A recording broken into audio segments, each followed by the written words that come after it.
When the house becomes too quiet, there is a kind of silence that only widows and widowers understand. It is not the silence of an empty room. It is the silence of a missing voice. After 60, your spouse is not just your partner. They are your rhythm, your routine, your memory keeper, your quiet comfort. For decades, you built a life together. Small habits, shared meals, inside jokes, evening walks, arguments, reconciliations, celebrations. And then one day, everything changes. The chair beside you remains empty. The bed feels too wide. The mornings feel longer. The nights feel heavier. If your spouse passes away first, it can feel like life has ended, even though you are still here. But here is something important. You are still here for a reason. This chapter is painful, but it is not the end of your story. Today, we are going to talk about 5 major mistakes many people make after losing their spouse, and how to avoid them so you can live peacefully, with dignity and strength, even after 60. Take a deep breath. Let's walk through this gently. Mistake 1. Shutting the world out completely. After losing your spouse, the world can feel overwhelming. People come to offer condolences. They say things like, "Stay strong," or "Time heals," but inside, you feel shattered. Karma eventually. Visitors stop coming, phone calls slow down, and silence grows louder. Many people respond by withdrawing completely. You stop answering calls, you decline invitations, you avoid gatherings because couples remind you of what you lost. Isolation feels safe, but prolonged isolation becomes dangerous. Loneliness is not the same as solitude. Solitude can be peaceful. Loneliness can be suffocating. When you isolate yourself for too long, your thoughts become heavier, memories become sharper, regret grows stronger, depression quietly enters. After 60, social connection is not optional, it is essential. Your brain and heart need human interaction. You may feel like no one understands your pain, but you do not need perfect understanding, you need presence. What to do instead? Start small. You don't need to attend big social events. Call one friend per week. Visit a neighbor for tea. Join a local senior group. Attend community gatherings once a month. Go for a daily walk where you see familiar faces. Even brief conversations matter. Human connection reminds you that life is still moving, and you are still part of it. Mistake 2. Making emotional decisions too quickly. Grief changes your thinking. In the first year after losing your spouse, emotions fluctuate wildly. Karma. One day you feel numb. Another day you feel overwhelmed. Another day you feel angry. Another day you feel regret. In this emotional storm, many people make drastic decisions, selling the house immediately, moving cities impulsively, giving away belongings, changing financial plans suddenly, cutting off relatives. These decisions often come from pain, not clarity. You may think, "I cannot live here anymore. This house reminds me too much. I need a fresh start." But here is something important. The first year is not for major life changes. It is for adjustment. Your brain is recalibrating. Your identity is shifting. Your emotions are unstable. Making permanent decisions in a temporary emotional state can lead to regret. What to do instead? Give yourself at least 6 to 12 months before making major decisions. Keep routine. Keep familiarity. Keep structure. Your environment may feel painful now, but it also contains stability. Time will bring perspective. When emotions settle, clarity emerges. Then you can make wise decisions, not emotional ones. Mistake 3.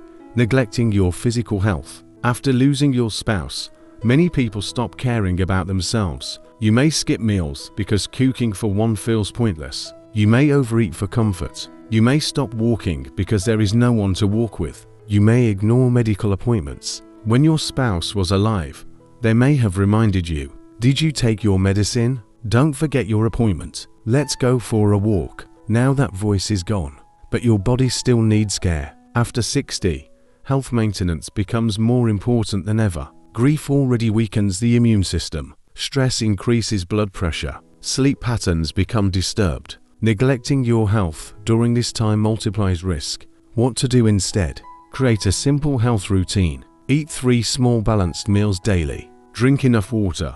Walk 20 to 30 minutes each day. Keep regular medical checkups. Maintain a consistent sleep schedule. Even if motivation is low, do it anyway. Self-care is not selfish, it is survival.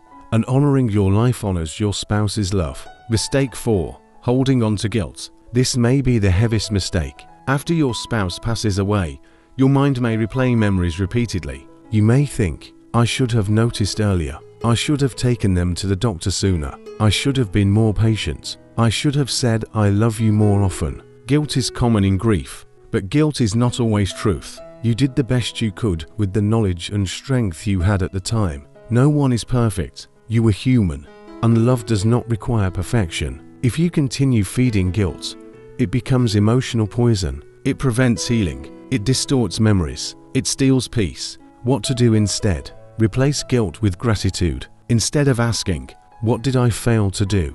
Ask, what beautiful moments did we share? Write down positive memories. Speak forgiveness aloud. I did my best. Let compassion replace self-punishment. Your spouse would not want you living in regret. They would want you living in peace. Mistake 5.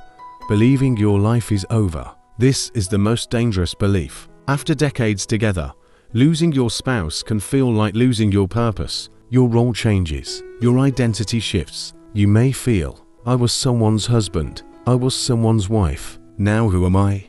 But your identity is larger than your marital role. You are a parent, a friend, a grandparent, a mentor, a storyteller, a human being with wisdom. After 60, life does not end. It transforms. This phase can become a period of quiet strength. You may not seek excitement anymore, but you can seek meaning. You can mentor younger family members, volunteer, teach skills you've learned, travel small distances, develop hobbies, read more, pray or meditate more deeply. Purpose evolves. It does not disappear.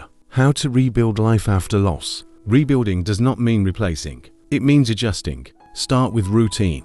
Wake up at the same time daily. Make your bed. Eat breakfast. Go outside.